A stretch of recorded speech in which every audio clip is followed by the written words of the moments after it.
Dartnall. And today we are going to be talking about Catch Me If You Can. I had to think about it for a second there again because we were just working out what we were doing for some weeks, and so there's like five of them musicals on the brain. Yeah, One of which we don't even have a date for. I was just talking about it because I we're love to just we're about gonna do it. I just love to talk about the hypothetical of us doing it. It's genuinely one of my hobbies. But anyway, we've got some news before we can get on to Catch Me If You Can. I almost said the other musical again. Almost said it. It's on the tip of my brain at the moment Um, for so many reasons. Um, any personal news? no, I've been really boring this week. I've been sleeping so much. Honestly, same. Like, genuinely, I think I'm just really tired. If you couldn't tell last week by the fact that one, I was being quite funny, I find that I'm often funniest when I'm like tired. What is? To be fair, also same. And also the way I was talking. Um, Talking. talking. That is Yeah, it. we did spend the entire episode making fun of each other's accents. I don't know Making how fun of much each that other's made it in. voices. That made it a bit in. Good. The other thing we were joking around about did not.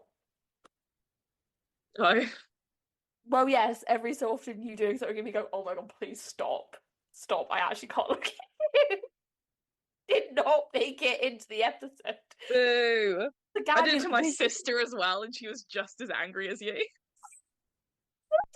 even like have that deep burning hate. I wish I could like explain what it was as well, but it might be best if you don't know. No, again, it's a visual gag, so you won't be able to understand it. Yeah. Um, My personal news for the week, though, is other that I than got an 85 on one of my essays somehow. that essay that Nell was stressing about. I was convinced I spent 3 days in the library. I was convinced I was actually going to fail it. Yeah, 85. yeah, that's very good. I have Thank congratulated you. her on this like multiple times. It was No, but I like to hear it again, you know. Is it the first time I'm hearing it? I'm just nonchalantly And sat. this is actually probably about the Yeah. fourth time I've told Esme in the past 2 days I got an Brilliant. 85. Oh, big news. I am writing an essay on the light in the piazza.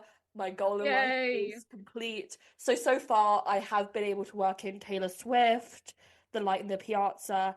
Not Lana Del Rey yet. But if I can get Lana in, then like I've completed all I need to in academic life. Easiest essay you'll ever write. Um, no, my one on Taylor Swift was like kind of like out of left field because my lecturer kept talking about Taylor Swift. And so I was like, Buds, if you keep talking about Taylor Swift, then I'm gonna write an essay and include Taylor Swift as an example. I think that's Um, fair. whereas my essay that I'm writing on Piazza is about disability and like we get to analyze a piece of media and I was like, I'm doing the light in the Piazza. You can't stop me.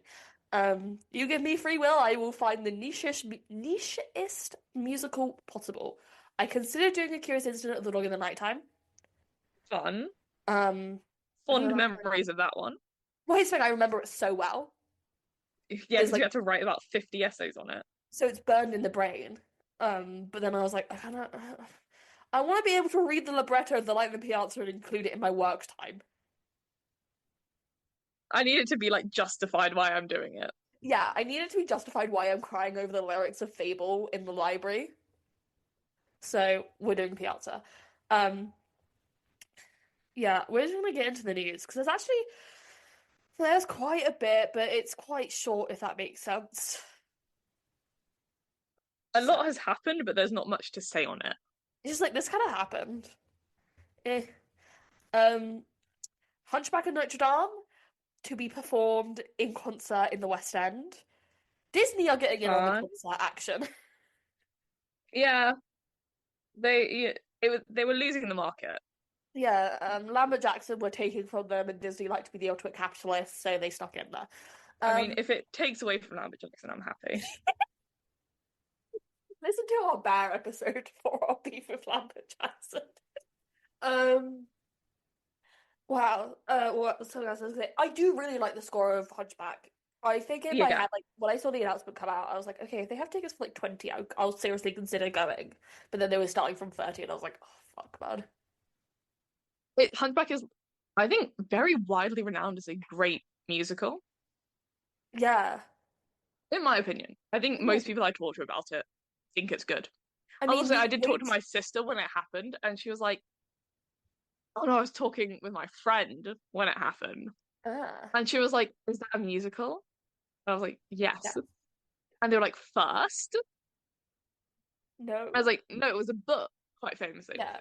By And then Victor Hugo. famously, it did become a musical, Yeah. the Disney film, Mm. The which one you're is probably a thinking of right musical. now. I just really love the arrangement of God Help the Outcasts. It's so Yeah, good. I listen to it regularly. it's got some beautiful music. Beautiful score. Patrick Page is on that cast recording. I know. Speaking of, We've got that on the list. I love how last week you were like, "This is the last time we're going to talk about I'm not Hadestown." talking about a No, the cast. fuck it isn't. I'm not talk. Next week we're not talking about Hades House. The week after, There's going to be some kind of news next week with Hadestown that's going to force us to talk about it again. what I'm what not even joking. what could happen? Broadway news, It's got a Broadway cast for the next 6 months now. West End news. They've got all the casts for the next 6 months have been announced. Everyone's doing their jobs. I'm sure something will happen I'm that we not feel talking the need to about. talk about. Yeah, I. Okay, sure. I'm at Hades Town Overload, and I've not even seen it yet, which I'm excited to see it. You've not seen it yet with this cast. Let's be I've seen clear. it. I've seen it Five many times. times. This is my fifth time going. I've not seen it with this I've cast. seen it twice for reference.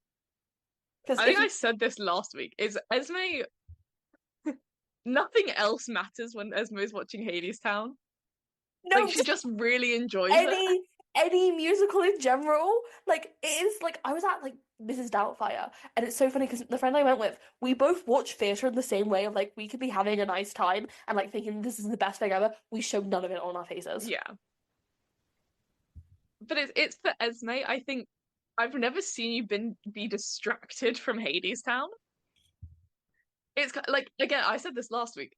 Something will happen, and I'll try and talk to you about it after. Be like, "Oh, it was weird that they changed this, or that this happened when it didn't happen last time we saw it." And they're like, "What? What? What? What's When happening? did that happen?" Um, I'm actually only going to see the OVC of Hadestown to watch Esme watch it. I think there are many people in my life who don't even care about Hades Town who would just love to have a camera on me as I watch this.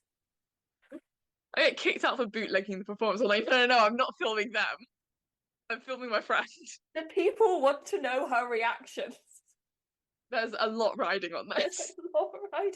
Because it's the thing. Do you want to know my tell if I don't like something? I found What? myself doing it during Mean Girls a lot. Mm. Turn my head. You do that when you're talking to me all the time. No, no, if I'm watching something and as I'm as locked in as I am normally when I'm watching theatre, I don't give Yeah, anything away on my face. Because, like, Comet, I was having a great time, best time of my life. yeah. And I was literally sat Locked there, in as well, by the way. plain face, staring so intensely at the stage. Because my friend's doing it, like, he's working on something this week. He's putting up a piece of theatre. I don't want to dox him, so I don't want to say what it's about, Mm. but it's really funny. The fact that he's been given carte blanche to do this. And he was saying, like, he texted me about it. He was like, everyone keeps thinking I really hate it because I just show nothing when I'm like watching them. And I was like, oh, I forget that's like not normal. Um, no, so I like turn my head and go when I don't like something. Anyway, time for Gatsby Corner. I haven't officially said Gatsby Corner in a while. I felt like saying it today. Been missing it. Been missing it so much. Actually, it's kind of pissing me off at the moment. I had to book a ticket to go see it. The Great Gatsby of Vale's complete casting, including Amber Davies, which we promoted. We were right. I love being right so much. Um, Corbin Blue Insane. from High School Musical. I, I Incredible. have. If I weren't already sat, I'm sat. You know. John Owen Jones, I believe that's his name. Sorry, it is currently London Theatre Week, and there was something because it reminded me of Nell being like, "You should book your Gatsby ticket this week." There's something if I want to see whether or not it's in London Theatre Week, because that's more important to me than Gatsby actually. What is it? Stereophonic. I don't think it is. A Why do look they for you. why do they But hate me? Anyway, it's it's not. specifically you. It's me they've conspired against. And Rachel Tucker as Myrtle. I saw that and I was like, Jesus fucking Stereophonic is still from 23 quid. yeah, I will be going stereo. I might just have to live at the Duke of York if I'm going to be real here with all of you. Um, I'm What's happening on insufferable. the 12th of June? The opening night? No, it's just it's just blocked out. Okay. Well, good for them. Um, now this is again, this is another thing that's personal against me. Miss Saigon adds further dates for the UK tour in celebration of the 35th anniversary? Yeah, it's 35 years of Miss Saigon this year. I can't do basic maths, but I can tell you how many years it's been since Miss Saigon premiered. Classic. Mental illness. Um, I'm That annoyed. too. Huh? That too. I am annoyed because there's no dates near enough to where I can get to, you know? Mm. They've not announced a Wembley date. Not Wembley, Wimbledon. And there's some places like around the UK that I can like easily get to and like have places to stay. They've not announced shows there yet. Mm. And it's like, come on, guys. Come on, guys. I will buy a ticket. I need to see Miss Saigon. I don't I don't think it's a necessarily great musical, and I think it's done some very damaging things. I do unfortunately have to see it. And I will be crying. Um, but yeah, this is crazy, this next piece of news. Why am I so single? Oh 4 yeah, months their cast recording. And it was coming out this week. They just announced it's happening this week. And then they did something insane. yeah, it's coming out like the 14th of March or something. Yeah. So Patti LuPone is on it singing Just in Case. Like a version of Just in Case. Which is incredible. Yeah, it's actually outstanding. Um, Operation Mincemeat starts performances on Broadway. Yay! Yay! Rule Britannia. Genuinely, from a patriotic point of view, I cannot wait for these guys to succeed. I did Up the British. scream about this musical right before we started recording to Esme Yeah, because I tried to re-listen to it. yeah. Keyword being tried. Right. An attempt was made. You know, I listened to 3 songs, Yeah. and I'm not going to say anything more. No. Not Shout about this out. particular musical. Congrats on your Broadway debut to dear friend of the podcast, Jack Malone. Congrats, Jack Malone. I Congrats, cannot wait Jack. for you to win a Tony Award. I genuinely think he's going to be nominated. Oh, absolutely. I think because it's such an ensemble piece, they don't normally nominate unless it's like a clean sweep, which honestly could happen. Could happen at this point. The There's buzz a chance. is good, but no one's getting in for Best Leading Actress. No. Best Leading Actress is so crowded because they've officially ruled that oh my god, Megan Hilty and Jennifer Samard are leading, and Helen J. Shen are leading, and with Nicole and Audra, Yeah.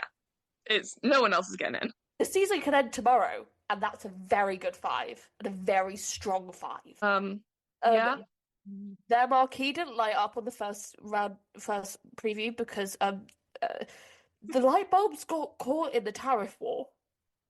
It's incredible actually.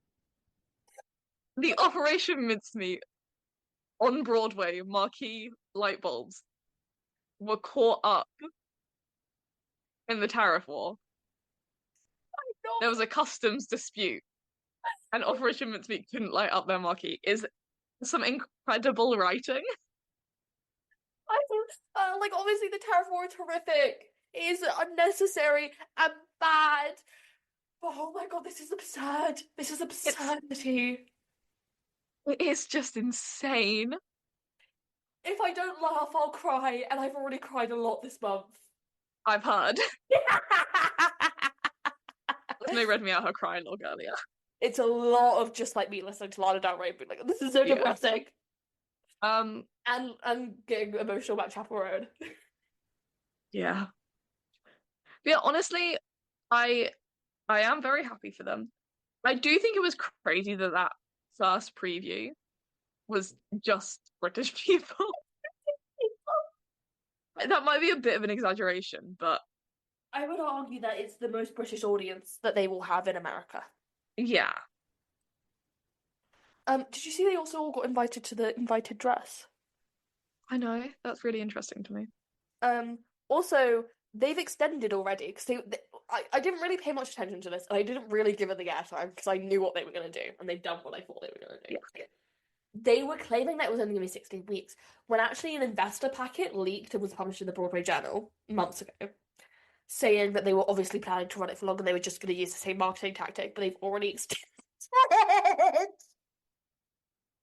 I think they need to commit and just do straight pricing on Broadway as well. Like I think the Broadway audience needs the full experience of It's the experience, baby. paying 90 quid for a ticket at the back of the theatre because you think it's closing night and then it extending With their rushes and again. stuff, it is now cheaper to go and see Operation Mincemeat on Broadway than it is on a Friday night at the back of the balcony. That's fucking incredible. I New love it. York trip, girl. Let's go. Don't I want to go to New York so badly. I could cry. Um, get me there. What would I go see? Oh, I'd be at Oh, Happy. Mary. Oh, Mary and maybe Happy Endo Yeah. every day of the week. Every And Operation Mincemeat if we win that rush. you know. Oh, Because oh, at that oh. point, it's a good financial decision. Yeah, it's smarter for us to go, especially like if I could get a cheap enough flight, it might actually be We do cheaper. standby. We could do standby, 200 quid. All right, let's make plans. Make plans with no money. Jack Malone, friend of the podcast, watch out. I'm in front of the podcast. We'll be at stage door. It will be we'll be stage door We'll at be at the this. stage door. What else would I go see? Likes in hand. What would I go? What else would I go see? Oh, I'd have to go see Death Becomes Her. Oh, absolutely. And depending on the timing, I am very intrigued about Orville Peck and Eva Lobzada and Cabaret. Mm. I want to see Cabaret here. Yeah. Well, you just need to see Cabaret full stop. Yeah, We were just true. talking about our plans to attempt to see Cabaret. Plans are in motion, guys. They're so big your brains can't comprehend them. There's so many moving parts. Moving parts. We each actually only understand half the plan. We have to come together for it to work. We had to mind meld together when we were within a certain geographical location of each other. When we're at the local tube station back in London, heading into central London, everyone will know. There will be a shot. You Things guys, will be in motion. we're not saying when we're seeing Hadestown. You guys will just But know. you'll know. You'll know it like with a distinct vibe. Also, I will be tweeting like a maniac. The podcast Twitter account is going to go crazy. Nothing. We're vlogging, I believe. We are vlogging for the TikTok. We are vlogging it, yeah, because I intend to get as much personal gain out of this experience as humanly possible. We're trying to put it as a business expense. Yes, business expense. Me going to see Hadestown 5 times is a business expense. Thank you very much. I once told that to a friend and she was like, yeah, okay, first time was a business expense.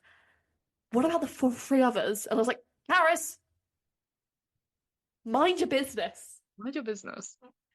This one definitely is a business expense. I'm not doing this. When we saw Operation Mincemeat, that was a business expense. That was a business expense. We weren't doing this then, but that was a business expense. From my mother, actually. Yeah, sponsored the podcast, Nell's mum.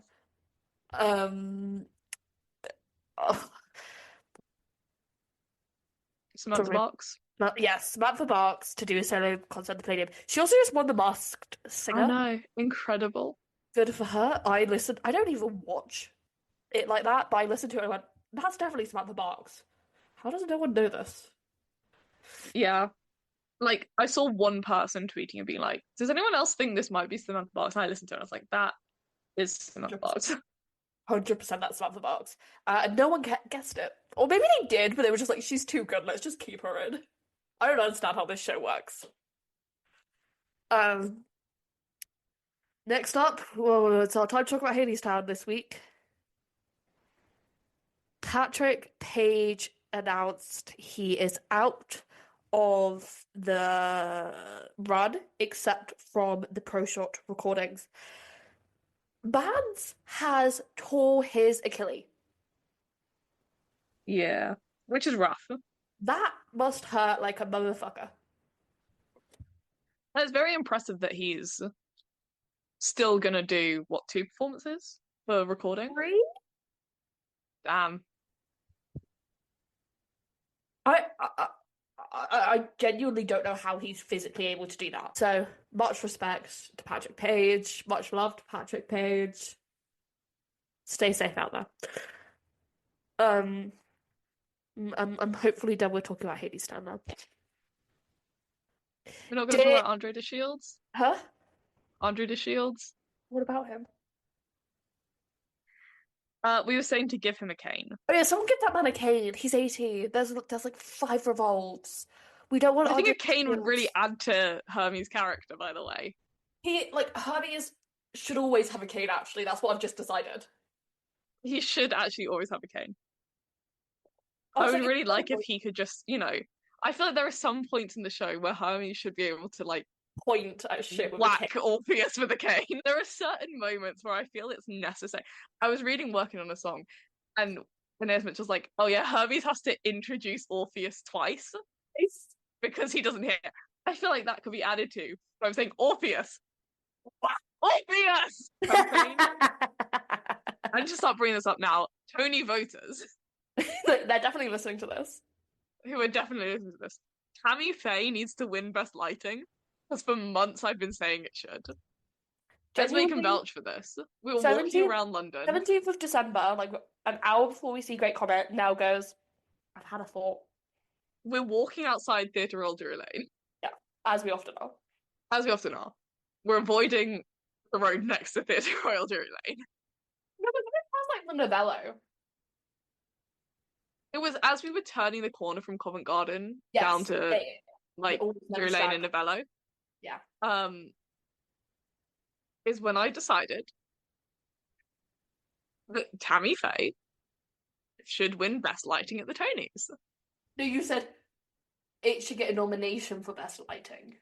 And now I've decided it should win. Okay. Okay, wow. Yeah. Moved on. Okay, we've got to bigger heights with this. Yeah. No, this whole conversation started when we were like, we were talking about the Tony Awards. And We were then, talking about our friends Nicole and Audra. yeah, and then I was like, isn't it strange that we call them Nicole and Audra? But And I there are was other like, people that well, we would always call their full names.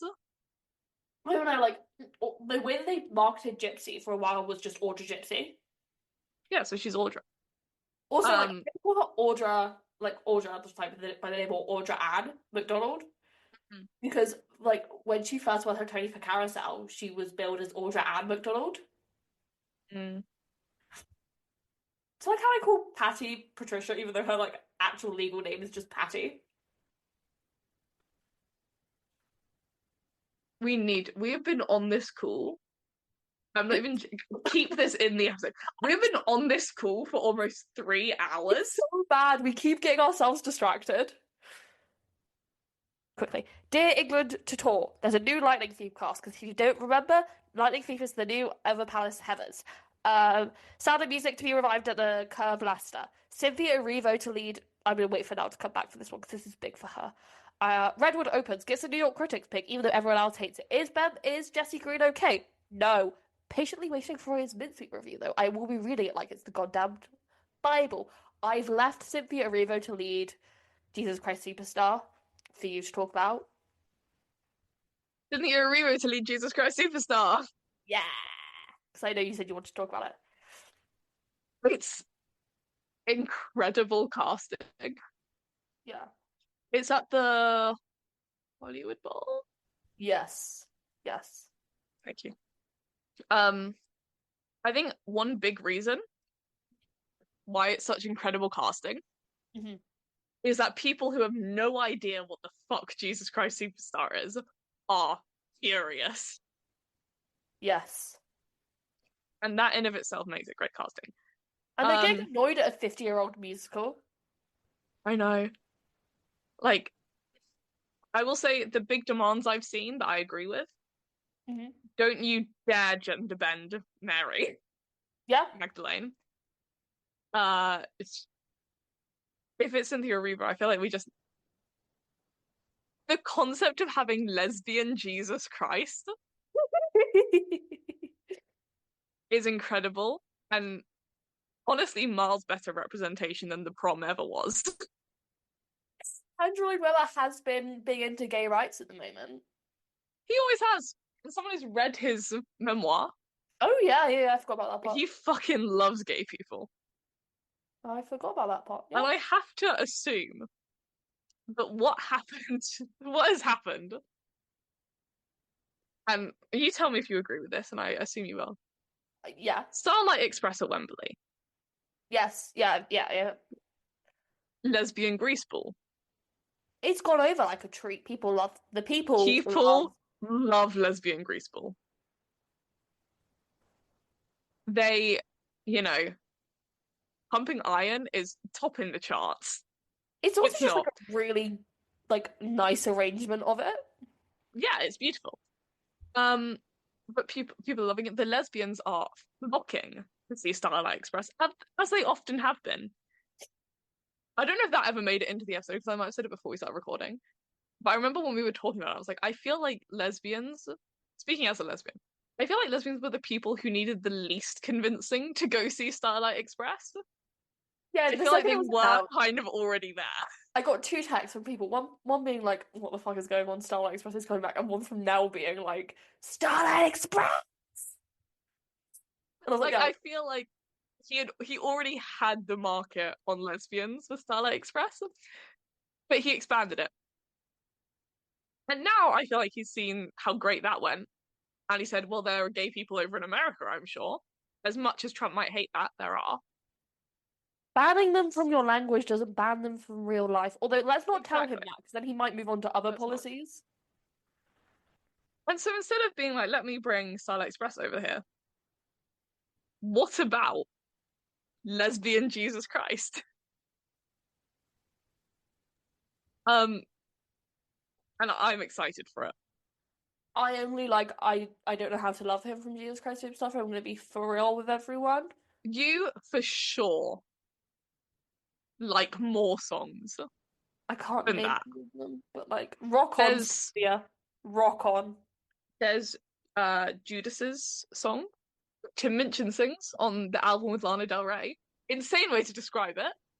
I know exactly what album you're on about though now because I didn't know it existed, and then I was listening to like a playlist that just like everything Lana's ever done on it, and I hit shuffle and I was like, why the fuck is a beta here? Anyway, Heaven on Their Minds. You know Heaven on Their Minds, I haven't listened to that full album. I'm gonna be so real with you. but you know the song. I do know Heaven on That Minds, I think. Like I think if you listen to it, you'd be like, oh, I do know like this Yeah, little bit of music. I know this song. I'm gonna leave the next point for the end of the episode. I'll explain that Okay. at the end. Um, Okay. John Caldoza leaves to leave Moulin Rouge, and Jordan Fisher to take over as Christian, the composer. Apparently, that's his full name. In Moulin As Rouge Aaron Tveit. as Aaron Tveit. Um, in So in Moulin Mr. Rouge. What's his name? Jonathan Sweaty Oracle? Yes, that is. I just call him the Sweaty Oracle. Like The Sweaty Oracle. all the time. His name is actually Jonathan. My Please friend, be fully right. please be 100% right. It would be a win for me on many, many, many fronts. Um, my friends once thought I knew the Sweaty Oracle. I was like, guys, I don't know the Sweaty Oracle. I wish. I wish. Um, yeah. A big news for us. West End Flea Market announces their And we date. can actually go. We can go this year. Previous years we've not been able to go, but this year we can go. Will we go? Unsure. But Will we we? could. Possibly not. In theory, we can go. It's the same with West End Live. But like we can finally go. Will we? Are we? Should we commit to doing one day of West End Live? Whatever day Hades Town and Les Mis are there. Yeah. Let's look and see which one has the best lineup, and we'll go and do that day. Yeah, we'll do that day. We'll do the day with Phantom and Hades Town. Phantom and Hades Town, which will surely be on the same day. And if they're not, We're not we going. prioritize Hades Town. Okay. Yeah. because we've already seen Phantom at Western Life, Already and seen we've something that was online. already I've seen Phantom a few times, so I reckon I'll be okay without it. Yeah, no, that's so But real. would really like you to hear Lily Care House. I really want to let Lily Fast do it. Um, or I even think we'd rather see you know, obviously hear Hades yourself because Town. last time when I found out they did If It's True, I almost screamed, but I didn't have a voice. So, um, Romeo and Juliet closed and had the lowest ticket buying audience in Broadway history. Thank you, Rachel Zegler and Kit Connor. He reaches like when you kick on it, you did God's work. God's fucking work. I think we all snickered when it was like, haha, the youth are fucked is the tagline, but actually, like, this production, despite the fact that it was so fucking expensive, Yeah, I will say I worry that somehow they're going like execs are gonna think that that is then a reasonable price to put tickets if you want young people to come see your shows, when it's definitely not. it's just the fact that they had like two of the biggest stars with young people possible. Yeah, that people were willing to spend that kind of money. I think in general, tickets should have been lower, But but happy that young people are at the theatre, as always. yeah, yeah, There's something else I was gonna say. The Broadway Beats post about, yeah, the infants only performance was the best. Very funny. Um, incredible. Patti LuPone They at the never miss. Patti LuPone at the Coliseum. So sad I couldn't be there. Love. So Her there's like, program was very funny, I hear. oh, she's so funny. The this is big for me. Sutton Foster to develop is starring in a musical that's in development of The Coal Miner's Daughter by Janine Tesori, Ooh, directed by Sam Gold. She will play country singer Loretta Lynn. big news. It sounds like something I'm gonna watch. I'm gonna be clocked into. I saw Sutton Foster and I went, oh, and then I saw Janine Tesori and I went, praise Jesus. Okay, let's get into Catch Me If You Can. What is it? 2011. Bad year, Check. I just remembered I have access to this doc. I actually own this doc. but you are the owner. I have It copies. always shocks me whenever I like go and see it, and it's like I'm not in charge of this shit. I created this monster. This is Esme's baby. This is literally my child. If Google Docs Two were to go seven away six. forever, I would think I'd kill myself. Okay. 276 to 282. Ellie. Yeah, yeah. Um, bad years. I have a problem that bad years for musicals were entering. Sometimes I'm like musicals aren't very good. New musicals aren't hitting like they used to. And then I look at like what was eligible in like the 2011 season and 2012 season. I'm like, it could be worse. It, You know, it could be worse. it could be worse. So let's get into it. Catch Me If You Can is a musical with music by Mark Shaman and lyrics by Scott Whitman. And Mark Shaman and a book by Terrence McNally. Musical theatre Hall of Famers, in my opinion. Their work That's shaped. crazy they came up with this. It is shocking when you think about it. It is based off the autobiography of Frank Albridge Jr. And his cons. The story goes between the mid 1960s and early 1970s, where he pretended to be a pilot for Pan American Airlines, a doctor in Georgia, and a lawyer for the Attorney General's office in Louisiana, and a professor at Brigham Young University. Shout out to Utah. We hear you guys love us in Utah. Um, he New also, York trip quickly followed by a Utah trip. yeah, we'll do a fan meet up in Utah. I'm sure they'll love us in Like Utah. Jeremy Jordan. Like Jeremy Jordan, we'll be the second coming of Jeremy Jordan to them, or I can't say what I want to say. Nope. I'm I'm sure you can't. just gonna make a joke, and I was like, that's probably a bit insulting to Mormons. Um, um, he also uh he checked more than $2 million worth of bad checks in 26 countries and claims he was still a teenager and being chased by the FBI.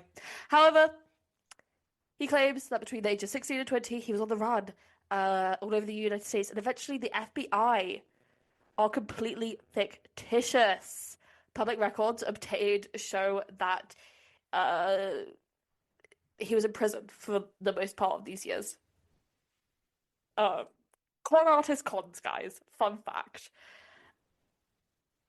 Okay, so he went to prison and was paroled in 1974 and moved to Friendswood, Texas, real place, where Right. he was arrested once again for theft.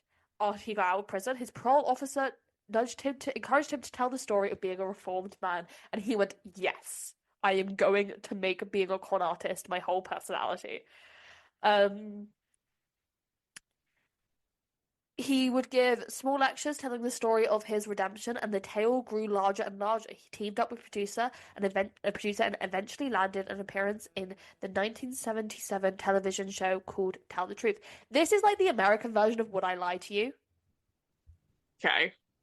The premise of the show is that celebrity panelists have to identify the one person who is lying out of the three people, um, and there is no fact checking on telling the truth. And Okay. perhaps for the first time in the show's history, you had three liars on stage. Two of them were instructed to lie, but Arbogate told multiple lies about the. Abagnale. Huh? Abagnale. His Abagnale? name. Frank Yes. Abagnale Jr. To- Told multiple lies about his biography uh, on that show. Once Abagnale was able to tell the truth, was on to tell the truth. It was a hit game show and led to further opportunities on national TV. He would later be featured on The Today Show and The Tonight Show. People would have issues with the story, with many journalists calling it fake after investigating the claims. However, this would not stop his rise to fame. Because remember, guys, America loves nothing more than a con artist. Um, with him being asked to come back to the show multiple times after his first appearance. When he was asked about the journalism, um, having debunked his stories, Abigail responded that those people were embarrassed to admit that they were being conned, I obviously. honestly, I really get it. Like, this does kind of sound like my dream life. Just like lying. Yeah. Guys, it's so fun to lie. I I recently lied to a friend. I said I was going to go to that personal future meeting and then I didn't, and I was like, oh, I can't. I'm too busy in data collection. I And lied. doesn't it feel good? I was watching Housewives. And I'm sure you felt great. I And the felt thing that at every peace. good liar knows is when you are caught out, when they're like, we fact checked this, we have the proof that you're lying.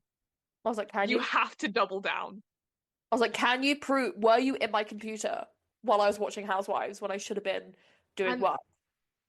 I look up to Frank Jr. a lot because he does what is my favorite technique of lying, which is Gaslighting. just not saying anything. They're like, Frank, all of these journalists have proved that you weren't like doing what you said you were doing. Like you weren't being chased by the FBI, you weren't doing all of this. And he's Yeah. like, I think they're just kind of embarrassed that they got conned. They're actually a part of my Is love. he meaning to say that they are lying about him The love. lying because they have been tricked? But what have they been tricked by? But then It's incredible. it's this deep web and no one knows who's actually lying. It's just his name might not even be Frank, and if it wasn't Frank, I would look up to him even more. He did use, I think Frank is his actual name because he gets it after He used a lot of like fake names. he did use a lot of fake names. Frank would go on to publish his book in the 1980s, with it being a bestseller. He would then sell the rights to the movie producers Norman Lear and Bud Youngkin. The same year that the book was released, the rights would be bounced around a couple of times before making its way into the hands of Spielberg's film company, DreamWorks Pictures, in 1997. It was starring Leonardo DiCaprio and Tom Hanks and be released in 2002. It would A be well. great film. I've never seen it. I love that. You are Evan I've Hansen. actually never listened to Jeff Buckley in my life. That's a lie. Esme knows that's not true. Airbuds proves differently. Um, Her Airbuds proves differently. Hey, having Jeff Buckley as your number one it could be worse. 11. I've listened to I Want Someone Badly 11 times last week alone. Dude, And I you've will got. actually, I can confirm it was definitely more times, but I was on a private session for a lot of them. I love being on a private session on Robots. Love being on a private That's where I session. do my most mental illness. Um, dude, you've got to listen to Ultraviolence and maybe Blue Bannisters because they are like you can tell. Yeah, sure. I actually already, I have you on AirBuds. I can tell when you're doing shit it like was this. on a private session. I didn't want you to know I was getting into Lana Del Rey. And now Esme's gonna be doubting herself. I know you weren't actually listening to Lana Del Rey, okay? No, because the thing is, I knew if I listened to it on a public session, you'd be. Moving on. Um, it would be nominated for I'm two. just gonna keep lying throughout this episode and see Please if Esme stop. My catches on. brain can't handle it. Guys, 2025 is the year we start lying again. My brain can't handle Just not telling people, you feel sick when you don't want to hang out. it. That's like the original lie. Exactly. People believe like the The original. original lie was actually Cain and Abel, but it was I did not kill my brother. Yeah. But No, the original lie is I feel in sick. lie This. was I feel sick, man. I don't want to go out. I don't want to go out. I feel sick. The inspiration for turning Catch Me If You Can into a musical came when Scott Whitman, who wrote the lyrics with his partner Mark Shaman, who also wrote the music, uh, after he saw a production photo from the film showing Leonardo DiCaprio's character surrounded by gorgeous airline stewardesses, a sexy visual image, Whitman said. Him and Mark Shaman, both who both had a hit Hairspray, uh, were acquainted with Mr. Spielberg. Steven's a big Hairspray fan, man of the people. Fair enough. Um, Mr. Fair Whitman said, enough. yeah, and contacted him about adapting the movie into a musical. The first workshops of the musical would be announced in 2005, fresh off the smash hit of Hairspray. Mark Shaman and Scott Whitman would say about the musical, it is a great joy to start working on. We really thought it was so in the pocket for us. I mean, the 60s again, and a whole other part of the 60s. More Frank Sinatra, someone else now unironically loves. Well, I can prove it. You can prove it. I have emails from Spotify inviting me to buy exclusive Frank Sinatra merch.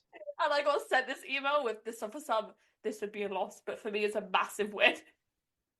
Many would be embarrassed by this, but for I'm me, not. Are you begging for the day you get an email from Jeff Buckley? yes.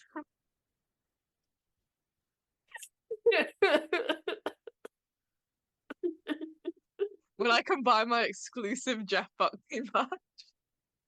Who's making it? He's dead. So is Frank Sinatra. Yeah, but Frank Sinatra was a big enough artist in his lifetime to leave up like all of these like merch pressings shit. He had the mob working for him. Why are we insane this week? I don't know. What have we done? What have we done? Okay. And the Rat Pack, just the 60s, and just as much. We need to hang out in person. This is what it is. It's been too long. It's been too long. This is what happens when it's been too long since we've hung out in person. We can't get it all out of our systems normally. So this happens. Too I much start to talk. Huh? Too much insanity has happened, like, privately. Yeah. Anyways, back to trying to be normal. Back to normality. Rat Pack, part of the 60s. We just love it so much. Just that kind of 60s pop of Hairspray, but just never quite. Never quite. He immediately saw the potential, Whitman said. With him rolling on about further inspirations. On any given Sunday, you can hear the Rolling Stones or the Beatles on Ed Sullivan, and Frank Sinatra special, or the Judy Garland TV show, the teen idols for Hullabaloo, Henry Mancini themes, and Dean Martin, and the Gold Diggers. A fantastic palette to draw from. This appeared to us too good of an idea for writing a musical about fathers and sons. It's fathers you choose and fathers you're given. It was appealing to try and untangle that story in a way, and the chase aspect of it as well. Jack O'Brien would come onto the project. He also did Hairspray. I was quite aware of the fact that my father died when I was 18. and I have Most been people would be, I reckon. and I have been chasing father figures my entire life. Frank Jr. and his relationship with Frank Sr. Ha Haggerty's obsession with Frank Jr. both go on to have much of a heart of the story of fathers and sons. In 2005, they would have a reading with Nathan Lane and Matthew Morrison. I forget Matthew Morrison was just a Broadway boy before he became Will Schuester. And he's never gone back to being Matthew Morrison. Um, eh, and another in 2007 with Nathan Lane and Christian Borle. On adapting the musical, Terrence McNally, love your work, so sad you're dead, R.I.P. love. Um, for the musicals to come out of movies or books, you have to create characters with some aspect or fondness of the original play as yours. I have a vague memory of Catch Me If You Can movie. I followed the general plot, and we had these characters, but in many ways, I looked at this from starting from scratch. We know, man, Anastasia's very good because of it. Yeah. It will premiere at the Fifth Avenue Theatre in Washington, in Seattle. Oh God, I know what we're gonna have to talk about in like 20 minutes. Um, where Hairspray had its I album am beaming. tryout. I know you can't see my face, but I am so excited. I warned Nell about this before we started. Well, warning for me. No, she didn't warn me. I let you know. Out of town tryout, and it would be a co-production, co-producer on the musical.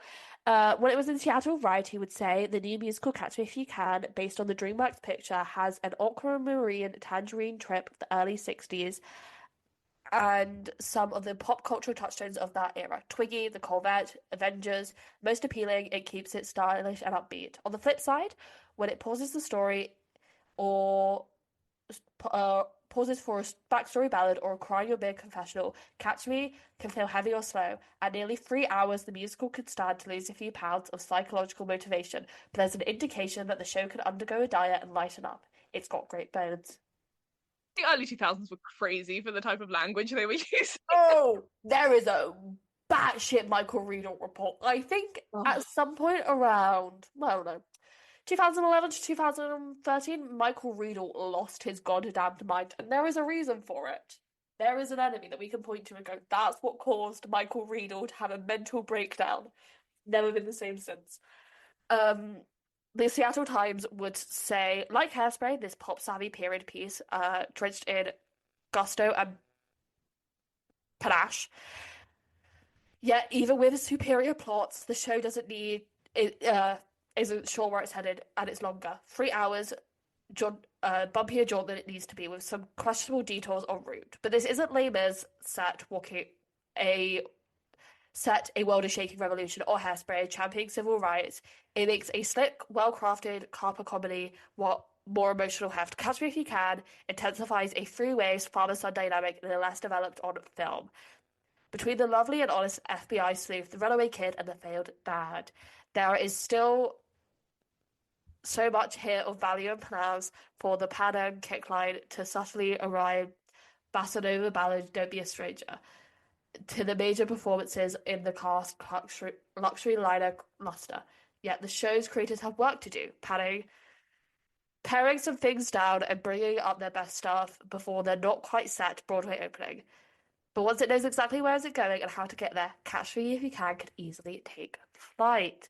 So there'll be a New York Times article talking about the effects of these reviews on the production and the overall landscape of movie musicals in the 2000s. Because it's not, again, 2000s was really the beginning of the movie musical, and it had like quite a bumpy ride to get to where it is today, where we're just kind of churning them out at like an insane rate, expecting them all to make profit. yeah. Which is, With I think, as well, when you look at it, the vast majority of them have were failed. not successful. Yeah, I mean, It's just you have like two or three that were crazy successful. yeah, And so everyone is hoping to be that. I mean, as this article goes on to say, transforming movies into stage musicals or plays is often yield divisively mixed success. For every Billy Elliot, the 2009 Tony winner for Best Musical, based on the 2000 films, there seems to be twice as many instances of popular movies that have performed poorly as musicals, commercially, critically, or both, like High Fidelity, Crybaby, Urban Cowboy, and The Red Shoes. Perhaps the most notorious of all of them was Carrie. The Love 19 Carrie. I fucking love Carrie. Keep its goddamn name out of your goddamn mouth. The 1988 musical inspired by the Stephen King novel and the Brian De Palma film, which, according to New York Times theatre critic at the time, Frank Rich, criticized the in part for having songs reflecting plot points in the book and the movie that did not translate well to on stage, like the number about slaughtering a pig. Yep, it was batshit. Um, Commercial failure on Broadway for a new musical, 9 to 5, which closes on the 6th of September, was clearly on some of the minds of the creative team of Catch Me, even though they declined to speak specifically about it, based on the 1980 movie starring Lily Tomlin and Dolly Parton. The 9 to 5 musical had dialogue, characterizations, and a plot that monitored the film.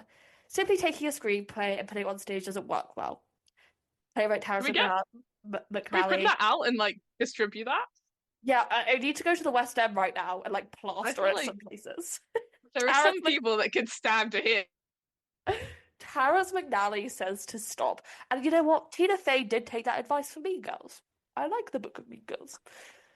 Um, Night, who wrote the book for Catch Me and the Full Monty, based off the British movie in which he relocated to Buffalo. McNally emphasized that he was not speaking about 9 to 5.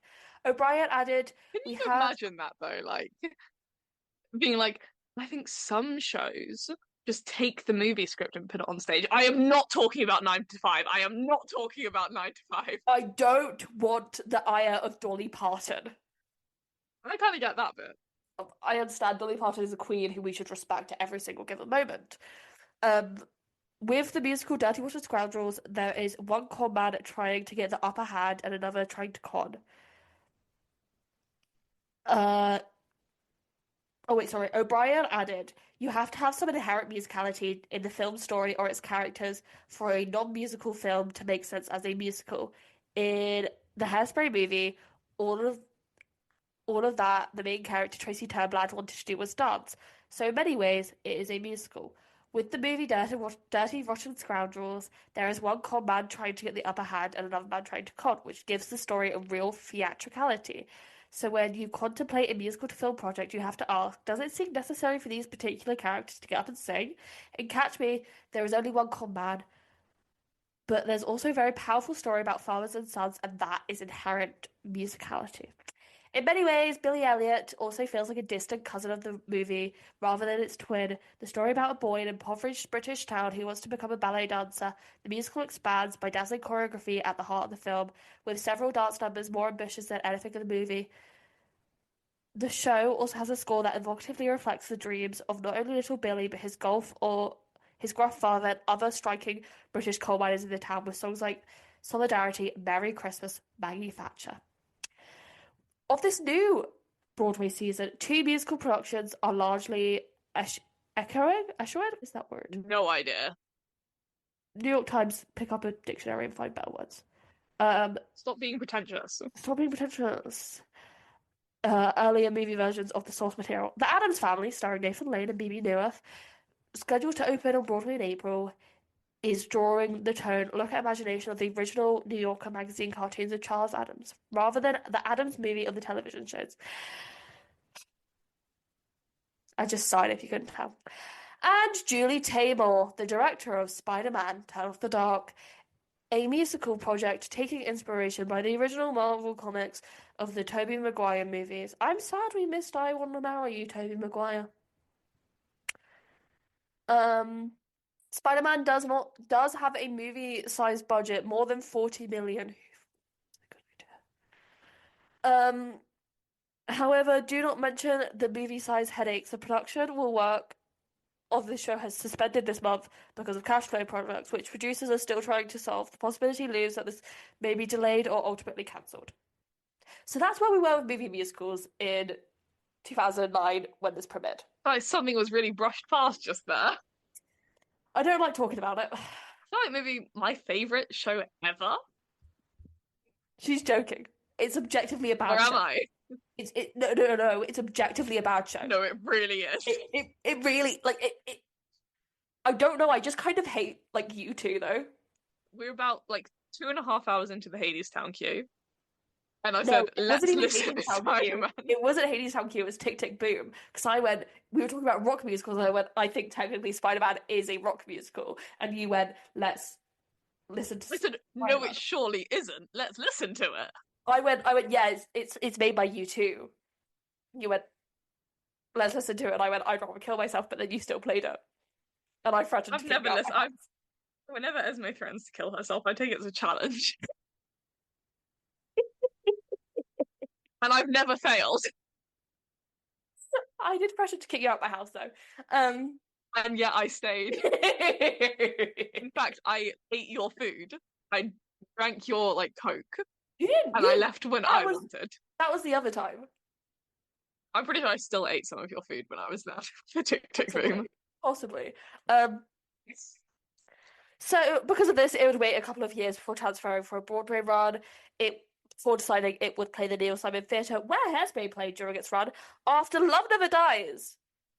Decided My favorite musical. she's being serious. Um, would not play Broadway because Jack O'Brien didn't want to do it, or as Michael Riedel would say, O'Brien and Mitchell are about to be sprung from Love Never Dies, the Phantom sequel that was supposed to open in New York in the fall, but won't. I'm hearing that they're and won't get there until the appearance of Haley's Comet in 2061. Couple more years then. Jesus Christ. Um, Also, according to Michael Riedel, who was fucking on one, he was so on one. Should I tell you why he was on one? Why? Spider-Man. He spent No, surely not. he spent a solid half of this article just talking about Spider-Man. And it was like, man, we are talking about Catch Me If You Can. Get a grip. Um, they would bring Brian Yorkie of Next to Normal and 13 Reasons Why fame. I don't want to talk about it. To do some show doctoring.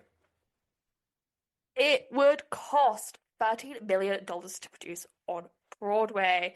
They would officially open on the 10th of April 2011. The New York Times, by Ben Brantley, would say, created with much of the same team that gave us the long-running hit Hairspray, including songwriters Mark Shaman and Scott Whitman, choreography by Jerry Mitchell, and director Jack O'Brien. Catch Me If You Can has been constructed with such care that you can imagine its transparent blueprint blooming between you and the stage. Though the real-life story is inspired this show is full elaborate depictions and corkscrew twists. You'll never at any point be confused by its theatrical carnation, or roused, or touched, or even more than mildly entertained. For about 90% of the time, uh, there is a one wow exception in the first production in a number led by Norbert Leo Butts. New York theatre people, get your heads checked. What I'm about to say, in the season of the incomprehensible and out of control Spider-Man, it wasn't officially open. We don't have to be talking about it. Best show of the season. It wasn't even open. It was in previews for a year.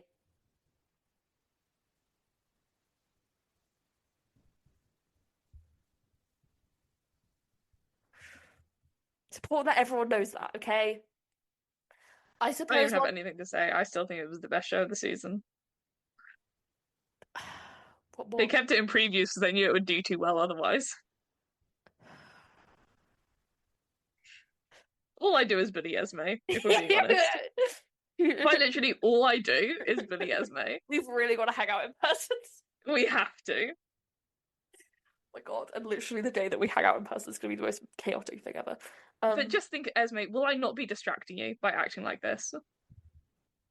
Yeah, you will actually. You're welcome. I want to be in the zone though, in some cases. I suppose one could give extra points that the show is clean and tidy and utterly one piece. The tale that follows a constant spinning pursuit of a chameleon criminal is above all things momentum. Catch Me is mostly seems to stand out of place, explaining itself. It is about scamming. Chicago producers, Dirty Rotten Scoundrels. It is a central relationship between two adversarial, romantically bored men. Producers, Dirty Rotten Scoundrels, The Book of Mormon. It is diggity. It and hot diggity, the bone guzzling, chain smoking, babe chasing 90s in an era of success of Mad Men on television that has become a Broadway has become a decade of Broadway has become Broadway's decade of de jour. Stop using French words, New York Times. Rob Ashford's revivals of Promises, Promises, and How to Succeed in Business Without Really Trying. With Hairspray, Mark, Mr. Shaman, and Mr. Whitman uh, lucratively mixed another vein of 1960s Motown pop, so taking Catch Me seemed natural. But this time they are doing it pastiches from variety television shows. They are both Mitch Miller and Dean Martin kinds, from the dangerously close lounge and elevator music. Catch Me uses TV, song, and dance in a way that Chicago uses vaudeville. It is a structure that is met that we meet with which we meet the characters and the plot begins to develop. So after a lively opening scene where Frank is arrested at Miami's airport, Mr. DeVate turns to us in a musical flashback, his story his way, which means with a one-sided jack with white jacketed band on stage and a mood ring colored lighting and lots of leggy chorus girls, holding on to his character's sad sack mannerisms and leading with his Corvex's belly, Mr. Butts works the fiction between Carl's dumpy operatic form and a jivey spitefulness in the song to create a witty portrayal of passion and the pursuits with one grey, weary soul. The music comes to ecstatic and surprising life during that song, but it's nothing more exciting because unlike anything else, Catch Me, and unlike everything else in Catch Me If You Can, you didn't see it coming. The Hollywood Reporter would say the slick new musical from Hairspray team boasts superb craftsmanship, sophisticated design work, tuneful songs in a breezy range of 1960s styles and a deluxe cast. So why does Catch Me If You Can stubbornly refuse to soar until it's almost over? It's no fault of the execution, director O'Brien, the staging, and choreographer Jerry Mitchell. It's tight, sexy dance routines practically hum with precision. The challenge is the source material itself. Frank has spent 2 years bouncing checks across the globe, passing himself off as a Pan Empire doctor and lawyer. What makes him an elusive character is the great gradually work of a con man isn't always a great for a musical theatre protagonist, even if it did work for Harold Hill in The Music Man. More that too, there is it more than who or what is Frank is, however, is a problem that in the way he's presented. Late in the show, we see him as a lost boy, taking on multiple identities, attempts to fill the void of his broken family. The insight comes less through Frank himself and more through Brenda, a young nurse who falls in love with him in an underdeveloped romance. Her spurring 11 o'clock number, Fly, Fly Away, packs an emotional punch more than the rest of this show combined. Synopsis time! I would say. I love the You, Fly Fly Away. you've got a long one to read today. Oh. Oh. Oh. It's hard to read, isn't it? No. Seeking fame and I wouldn't say so, I reckon. Seeking fame and fortune, precocious teenager Frank Abagnale Jr. runs away from home to begin an unforgettable adventure. With nothing more than his boyish charm, a big imagination, and millions of dollars in forged checks, Frank successfully poses as a pilot, a doctor, and a lawyer, living the high life and winning the girl of his dreams. When Frank's lies catch the attention of FBI agent Carl Hanratty, Carl pursues Frank across the country to make him pay for his crimes. Yeah, I mean, it is Okay, just Catch Me If You Can, the movie. Catch Me If You Can fundamentally bored me when I watched it. Yeah. Which Like, I think even just from that synopsis, it feels like it shouldn't be boring. like, guys, I've never watched bootleg in my life, but if I tried to watch a Catch Me If You Can bootleg and got more distracted by painting my nails, might have happened this week. Might have happened. And I do wonder where did they go wrong? You know? Yeah, because I think that last review about Fly Fly Away, Yeah. it is, I would say, the best song in the show. Because it's an Oh my God, it's incredible song. outstanding. Like it is genuinely one of the best songs. There's in my mind, Catch Me If You Can is still talked about today for like two reasons. One, Aaron Tveit. That man Yeah. has a legion of followers. Catch Me If You Can was a step on the way to gaining that legion of followers. You know? Um, if that makes sense. Hmm. But really, if you ask people what's a song for from Catch Me If You Can, Fly away. it's Fly Fly Away. Fly Fly Away any day of the week. You know? Yeah. And Everyone I knows th Fly Fly Away. and I think a lot of people know Catch Me If You Can the movie. I know Catch Me If You Can the movie. It's a good movie. I'm vaguely aware of it. Like I knew it was based on a I'm film when I started this. I am sure you will have seen clips of it on TikTok. I think I have.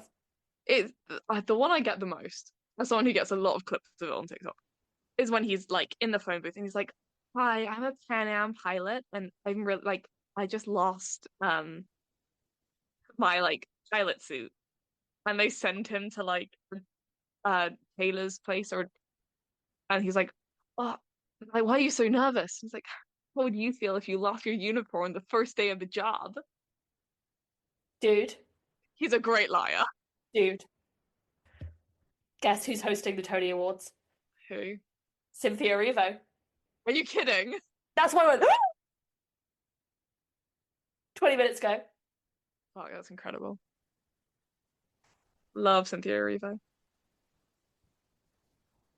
Sorry, go back to You get a lot of like it's a well-known movie. And I think that's because the movie isn't boring. Yeah. I think the issue is from the second you read it out when they were talking about it, them trying to focus on this father-son relationship, Hmm. I think definitely could have been interesting. Yeah. I don't really think Catch Me If You Can is the show to do it with. Also, like the I can't even remember his name. Haggerty. He is introduced 20 minutes into the show. Yeah. Like, I mean, and it is smart the way that they like show the office being in completely grayscale. That's fun. I laughed. I went, that's smart. There were moments where I was like, this is smart, this is good. But they were very quickly over, if that makes sense. Yeah. Is I get why a lot of early reviews were saying like this could be really good. Yeah. 'Cause it feels like it could be. Yeah. I feel like they did cut stuff, but I have to assume they cut the wrong stuff. Because I think they were dedicated to this idea of like father-son relationships. Yeah. Yeah. Yeah. Yeah. And Or I like, don't necessarily think that was the best thing about the show. or what was it I was gonna say? They so like the ending, right? Yeah. Kerry Butler has just come on and sung "Fly Fly Away," which is one of the best songs from the show, and it's gone on to be remembered and sung all around the world by many multitudes of girls, whether or not they can hit those notes, myself included. Myself included as well. Myself included in that list. Then they have they have "Goodbye," which is the song that Frank sings as he's being arrested, right? Mm, Then they have two more songs after that, all around the dynamic between the fathers and the sons. It's like we could have ended at "Goodbye" and you would have been able to do your nice pasties because it literally starts like okay. It starts with the chase at the Miami airport. mm. Then Frank turns to the audience and goes, "I'm going to tell you the story of my life." Like, and like the set looks like one of those old variety shows, and I Mm. like the set. He turns and he starts telling the story of his life, and so it makes sense for the final song to be, "Oh, goodbye, bye, bye," as he's saying in "Goodbye," rather than just, Yeah. "And now we're going to go on about our father-son love." Doo, doo, It's like, doo. and now, by the way, here's a really interesting concept we thought of. Yeah, Here's another 10 minutes about that. and it there was just so much filler, and I don't actually feel like I knew anything about Frank. It was just like he just became a scam artist because his dad was a scam artist and he admired his father. Yeah. I feel like I even think that as a concept of not knowing anything about Frank. could have been really fun. I Yeah. think Catch Me If You Can, if it didn't want to be the exact same as the movie, Mm. I think it could have been really fun to just completely say, like, to hell with it. Okay, every single character knew a different Frank. Yeah. Let's just play on that. Well, I did have the thought of, okay, how much of this is what Franks himself is telling me? And so how much of this is him making himself look better? Was he really cashing in all those checks? Was he really able to get away with it? And I think the musical kind of does it really interesting with that and almost collapse the narrative a bit of, hey, this guy is actually lying to you. This is all a part of his larger scam for Yeah, attention. like I think it could have been fun to have like multiple competing stories of Frank being on stage and being like, and then I cashed in a $20 million check. And then I went home to my beautiful wife. Yeah. And then I took her out for dinner at the most expensive restaurant, and someone else coming on and being like, hold on, no, the fuck you didn't. No, mate, that's not how it happened. Even if they just had it as like a bunch of reporters, Yeah. like the ensemble was just a bunch of reporters who occasionally were like, no, we fact checked that. That didn't happen. Just like, And he's like, will you shut up for a minute? I'm yeah, trying to tell a story. just show me a bit of a differing point of view. Play with that a little bit. And if you wanted to continue it after the goodbye song, Mm. don't have him run around the world with Haggerty being like, we're friends now, Yeah. and we do it together. Have it be like, no. He went to prison, then he scammed people some more. He just kind of he kept doing what he loved, really. Or maybe have it be like him in the courthouse with his charges being read and it not being all what he said it was. Yeah. And they Well, have like, yeah, sorry, what were you gonna say?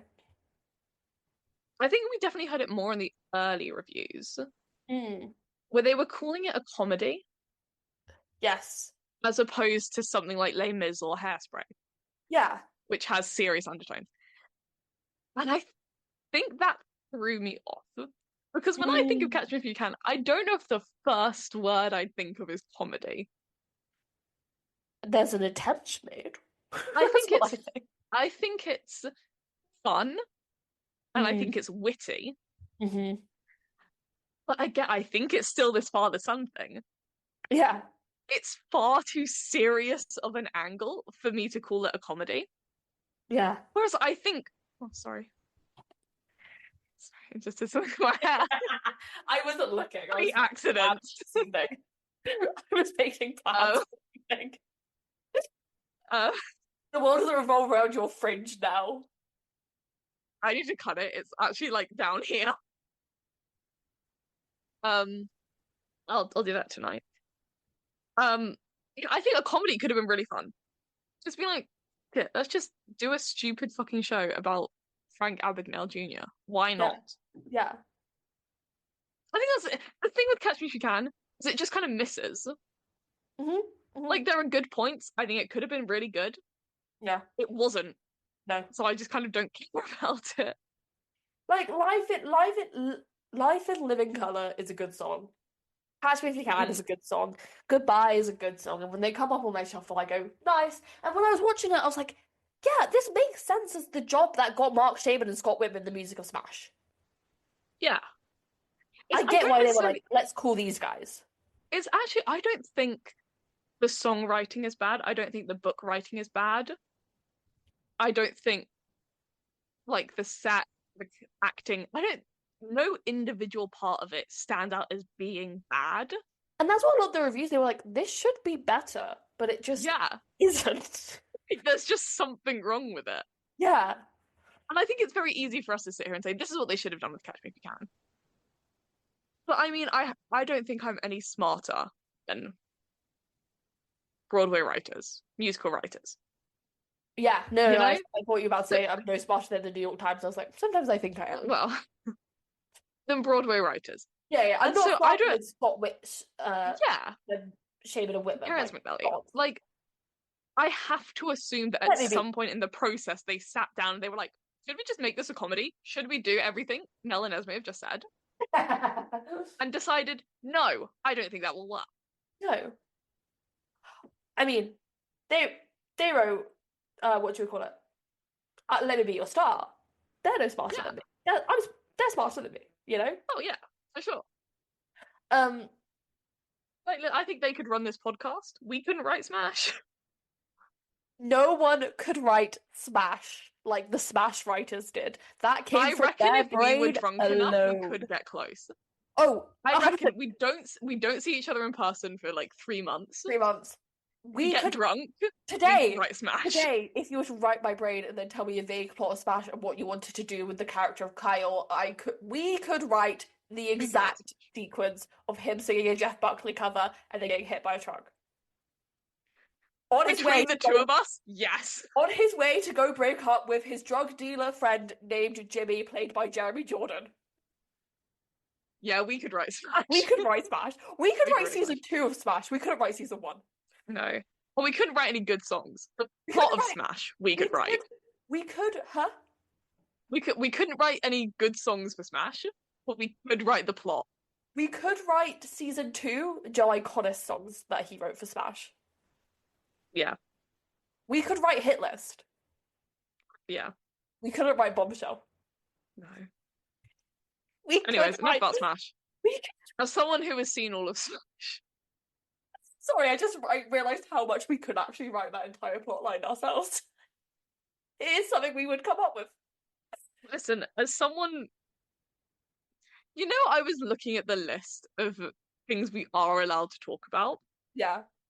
and I have Andrew Lloyd Webber fanfiction written down, and I don't entirely remember what the Andrew Lloyd Webber fanfiction The is. Android Webber fanfiction is that he was haunted by a poltergeist Oh, I recall, and yes. then became normal. That was And it. now he's like repenting. God, he got Christmas Carol. He got Christmas caroled by the poltergeist. Did I say that the poltergeist went somewhere and is haunting someone No, else? no, the poltergeist hasn't been haunting anyone else yet. That's TBD. But it might be haunting JB Lloyd, if I'm being honest. He's not doing well. Much to do, supposed to be half decent. Well, I'll be the judge of that. Yeah, you will actually be the judge of that. I'm talking about the poltergeist. Oh, last week I also had the cut. Gracie Abrams really wants to be Eurydice. She really wants to be Eurydice, and I feel like You that had means to explain Jack Antonoff Orpheus. her out to the world. We really want Jack Antonoff to be Orpheus, but instead of a guitar, that's his like producing.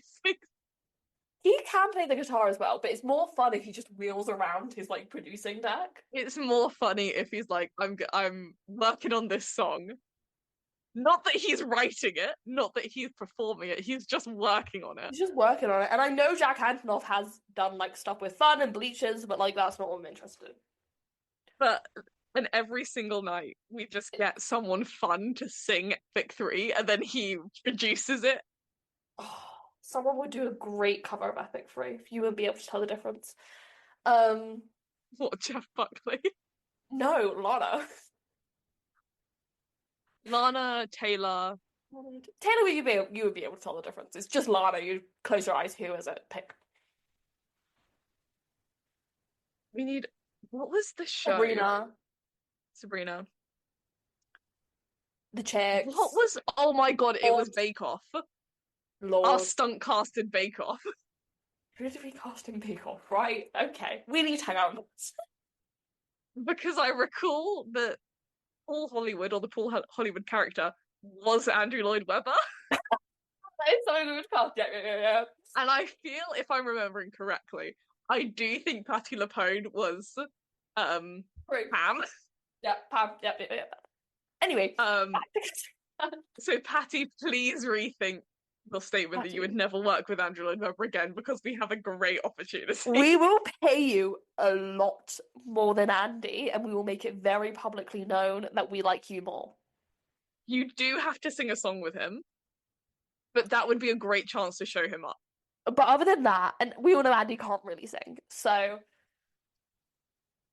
He'll just kind of speak it. yeah. You might have to do a cartwheel across stage, but I reckon you could. I have full faith. Trisha, you could do it. Oh, our stunt casted Tut. Oh yes, that's what Constant Talk. That was good. Jack Anyway, Malone is fine. Jack Malone, get back in contact with us. right below, you know where to find We us. have an amazing We have opportunity. an amazing business opportunity for you. It's just in our heads. Um, We want you we to want you. play Miles Tuck in our production of Tuck And Claire Everlasting. Marie Hall can come along for the ride. We like her. Claire Marie Hall. Can Claire Marie Hall dance? I think so. If she can, I will happily cast her as an older Winnie, for sure. 100%. And that's If that's not, here's my issue is there's no all of the characters are a bit too old for her.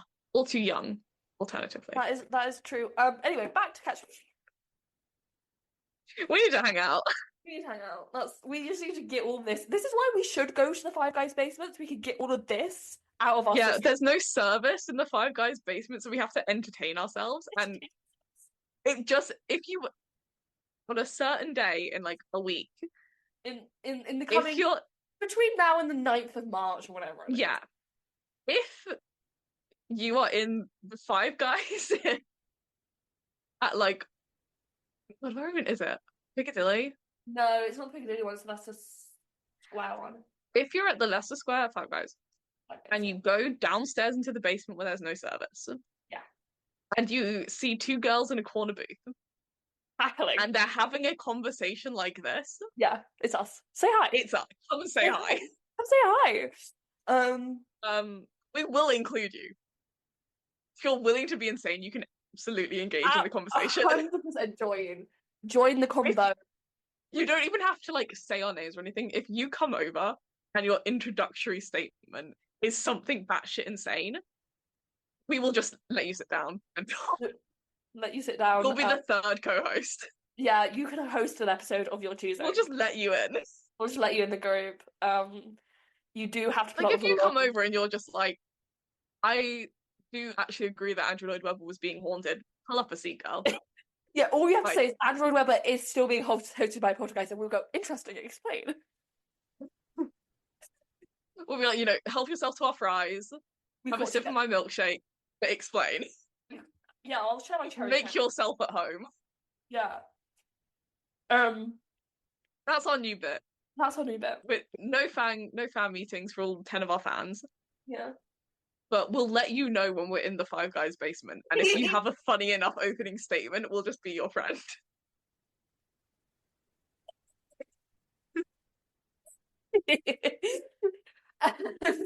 That's how we became friends. That is me and now did me in the Five Guys basement. There was actually there was a third friend, but she wasn't funny enough. She wasn't fun. She could match our freak. She did not match our freak. Literally, she would We would say shit like Andrew Lloyd Webber was haunted by a poltergeist. haunted by a And she would poltergeist. say, that's not real. She'd say, who is Android Webber? What the hell? Now we're not friends. At the 2011 Tony Awards, So the 2011 Tony Awards, it would be nominated for Best Musical, Best Performance by an Actor in a Leading Role for Norbert Leo Butz, Best Sound Design, and Best Orchestration. Norbert Leo Butz would win, beating out Josh Gad and Andrew Reynolds for the Book of Mormon. That's crazy. That's so fucking crazy. I wrote that down this morning and I was like, that's crazy, but saying it out loud is crazy. I mean, I get that like Book of Mormon is not particularly Tony material. Oh, it won loads of Tonys. It was the most nominated that year. Although, Yeah, again, but I feel like it is a bad year for musicals. yeah, but I feel like for something like leading actor, I think one because both of them were nominated for leading actor makes it hard. Yeah. Yeah, I reckon there must have been a divide in the vote. Yeah, that's the thing. That's why we can't have third parties. Yeah, it is a two-party system. You're either Josh Gad or Andrew Reynolds.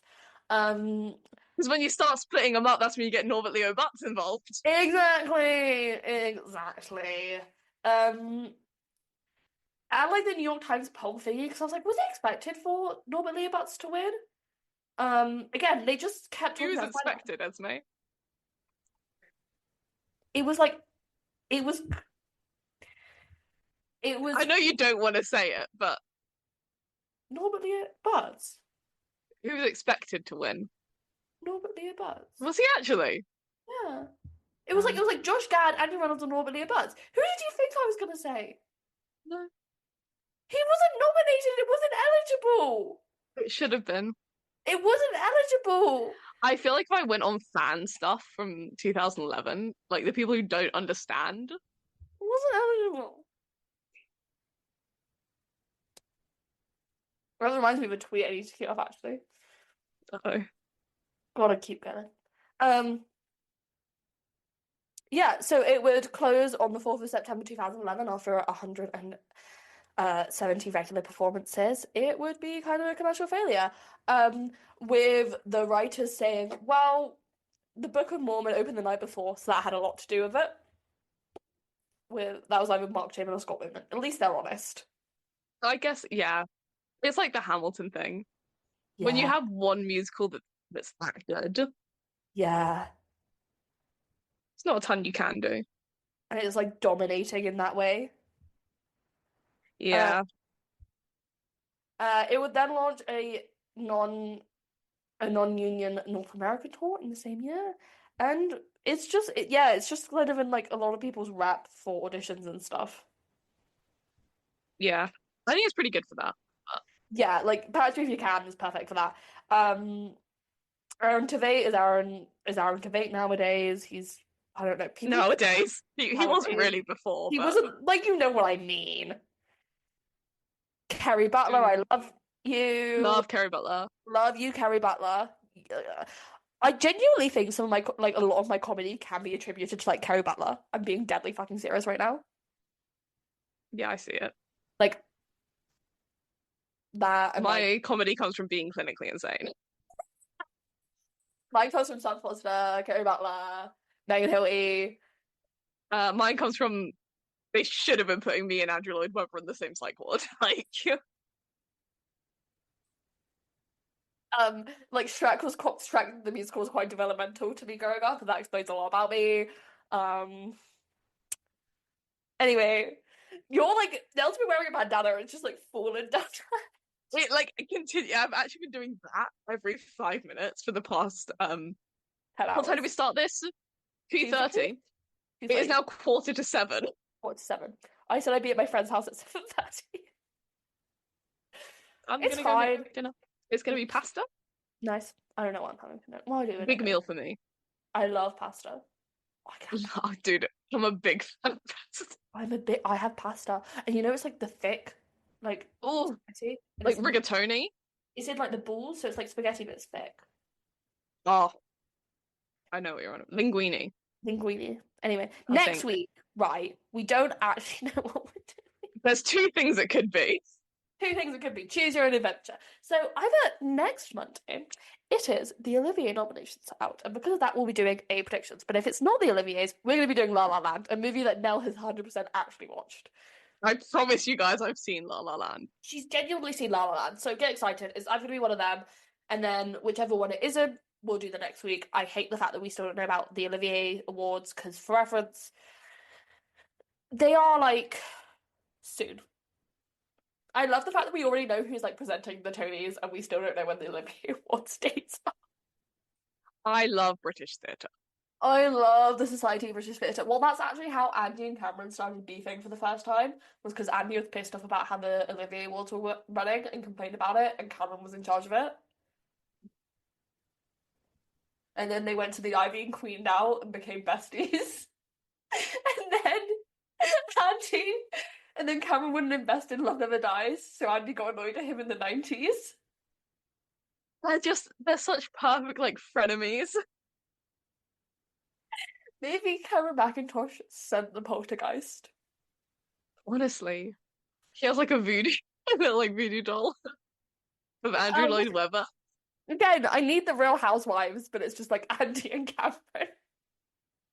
I hope when I'm older, I don't want it to be with Esme because I like her too much. You like each other too I much. hope, yeah, I hope I have some kind of bitchy friendship with someone like Andrew Lloyd Webber and Cameron McIntosh.